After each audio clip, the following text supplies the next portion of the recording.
거의 대부분이 리튬이온 배터리고, 그 리튬이온 배터리의 특징을 좀 잘 알고 사용을 해야 좀 안전하게 또 경제적으로 쓸 수 있다. 뭐 이런 평소에 주장을 하고 있는 입장이기 때문에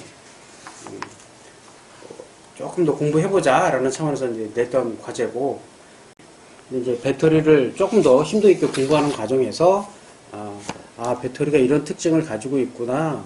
그래서 이 배터리는 뭐 이렇게 써야 하는구나. 특히 이제 사용자 입장에서는 배터리를 과충전이나 과방전, 이제 과충전, 과방전이나 급속충전, 급속방전, 이거하고는 좀 다른 얘기예요. 이제 시스템이 여러 가지로 복잡해지고 다양한 충전 시스템들이 있어가지고 이걸 획일화시켜서 설명하기 좀 어려운데, 내가 가지고 있는 충전기가 어떤 방식으로 내 배터리를 충전하느냐에 따라 조금 관리 방법이 좀 달라지는 이런 상태까지 좀 알고 있으면 더 좋겠는데, 이러려면 너무 많이 공부를 해야 되니까 좀 무리가 있을 수 있고, 그냥 일반적인 선에서 리튬 이온 배터리는 평소에 50% 미만으로 떨어뜨리지 않는 게 좋다. 요걸 그냥 상식적으로 알고 있으면 되겠어요. 그런 충전지들이 수명이라는 게 있다라는 건 알죠? 그 수명이라는 게 정해지는 이유는 뭐라고 생각해요? 배터리라는 게 왜 처음에는 오래 가다가 시간이 지나면 용량이 줄어들까요? 그 이유를 얘기하는 거야. 그걸 가지고 이제 보통 사람들은 수명이라고 하는데, 이제 우리는 이제 전문적으로 배우는 입장이니까 왜 시간이 지나면 지날수록 배터리의 용량이 줄어들까요? 이걸 생각해 보자는 거지. 처음에는 100이라는 용량을 가지고 있던 이 화학 물질이 충방전을 하는 과정에서 이 화학 물질이 100% 떨어졌다가 100% 붙질 않는 거예요. 예를 들어서 여기 100개가 있어. 이 화학 물질, 그 전자를 주고받을 수 있는 물질이 100개가 있는데, 처음에는 100개가 다 들러붙었다가 100개가 다 떨어져서 충전이 100%, 0% 이게 되는데, 이게 쓰면 쓸수록 이 100개가 90개, 80개 이렇게 줄어요. 그러니까 충전, 방전하는 과정에서 이온화 과정, 화학적으로 물질이 결합했다가 분리되는 이 과정에서 침전물이 생기는 거죠. 100% 이게 이온화 됐다가 다시 충전이 됐다가 이렇게 되질 않는다라는 거예요. 충방전에서 화학적으로 결합했다 분리하는 과정에서 이게 잔여물이 생기기 시작을 해요. 이 배터리에 충격을 가하거나 아니면 뭐 어떤 결함으로 인해서 이 플러스 마이너스가 쇼트가 나거나 이렇게 되면 엄청난 양의 전기가 한 번에 흘러서 고열이 발생을 하고 화재도 이어지거나 폭발을 하기도 하는 이런 상황이 벌어지는 거죠. 그래서 어제도 뉴스에 보니까 전기차가 한 대가 뭐 운행을 하다가, 그 테슬라죠?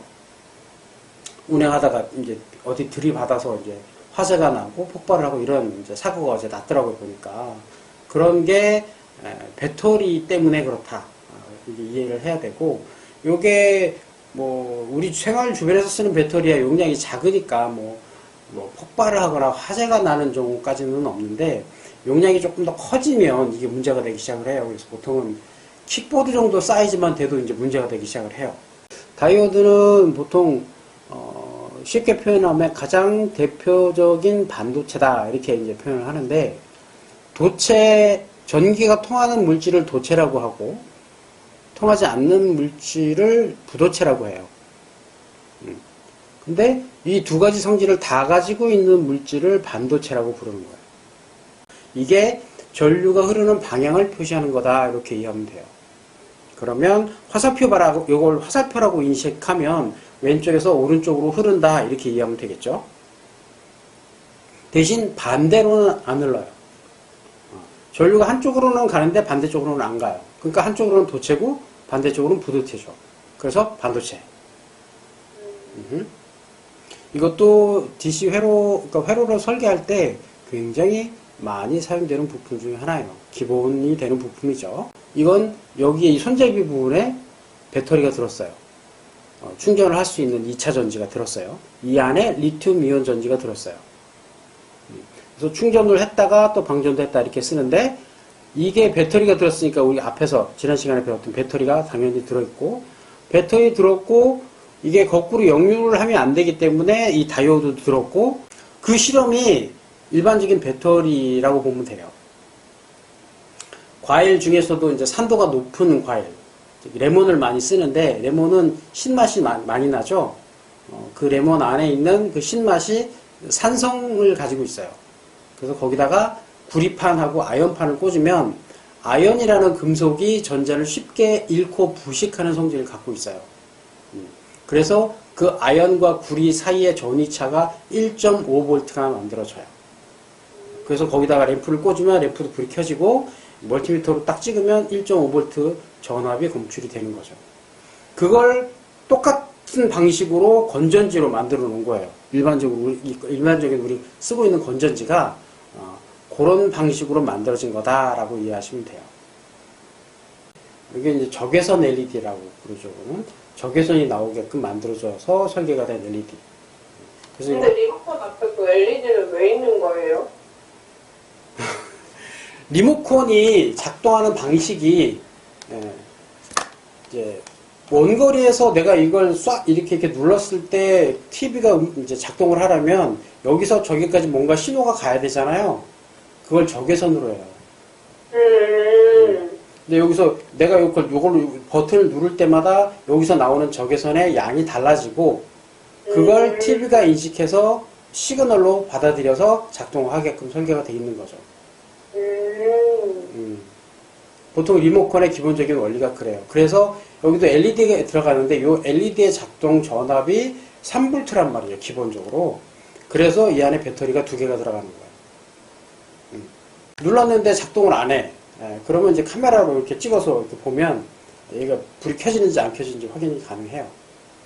그렇게 활용하면 돼요. 우리가 쓰고 있는 전자제품들 중에 교류를 쓰는 전자제품도 있고 직류를 쓰는 전자제품도 있어요. 구분을 해봅시다. 자, 스마트폰 교류예요, 직류예요? 직류. 왜 직류죠? 느낌이. 느낌이. 교류.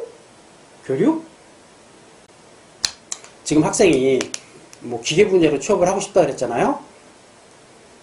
이렇게 공부해갖고 예를 들어 기계 분야에 내가 취업을 했어. 그러면 당장 딱 현장에서 기계를 만지고 전기를 막 다루고 해야 되는데 AC, DC를 구분할 줄 몰라. 이런 사람을 채용해서 그거부터 가르쳐갖고 언제 가르쳐서 언제 써먹을 거야? 답답하겠죠? 그래서 기본이 되는 것들은 미리 좀 공부를 해볼 필요는 있다. 그게 굳이 취업하고 연관이 되지 않는다 하더라도 우리 생활에서 분명히 아까 얘기했던 그 안전, 그다음에 경제적 측면까지 고려를 한다 그러면 기본이 되는 상식은 좀 알고 있어야 해요. 자, 쉽게 표현해서 AC, DC, Alternating Current, 교류라고 불러요. Alternating, 즉 교차한다. 뭐가 교차하느냐? 극성이 교차한다. 그래서 플러스랑 마이너스가 계속 왔다 갔다 바뀌는 전기는 교류예요. 보통 우리가 가정에서 쓰는 콘센트, 벽에 있는 콘센트에서 뽑아 쓰는 전기, 이건 교류예요. 네. 벽에 플러그 꼽잖아요. 네. 꼽을 때 이렇게 꼽았거나 뒤집어서 꼽거나 문제 없죠? 네. 이렇게 꼽아도 아무 상관이 없어? 그 얘기는 이게 왔다 갔다 하니까 어떻게 꼽든 상관없는 거예요. 그러면 얘는 AC인 거예요. 그런데 어제까지 지난 시간까지 얘기했던 뭐 이 리모컨에 들어가는 이 배터리 이거는 거꾸로 뒤집으면 얘가 작동해요? 안 작동해. 안 돼요. 이거 고장나요 잘못하면. 거꾸로 뒤집는다는 뜻은 극성이 바뀐다는 뜻이죠.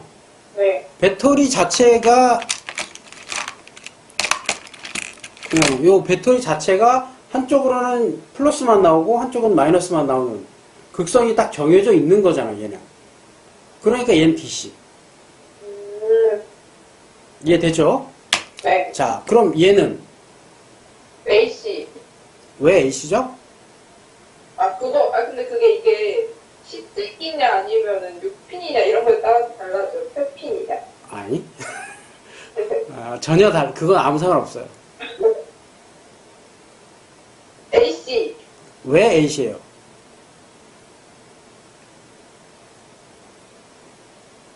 이유를 설명해야지. 충전기 그 충전할, 배터리니까 DC. 그치. 응, 응. 얘는 안에 배터리가 있잖아요.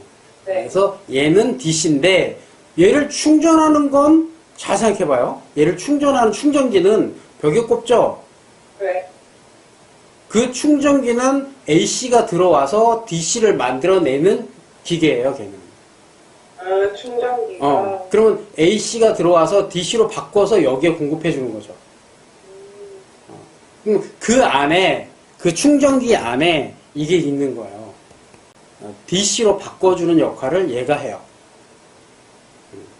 요것도 조금 더 공부해서 어떤 원리로 그렇게 되는지까지 나중에 이해해야 돼요. 그래야 나중에 그 분야로 진출해서 일을 할 때 무리가 없어요. 오늘은 여기까지만 하고 넘어갈게요.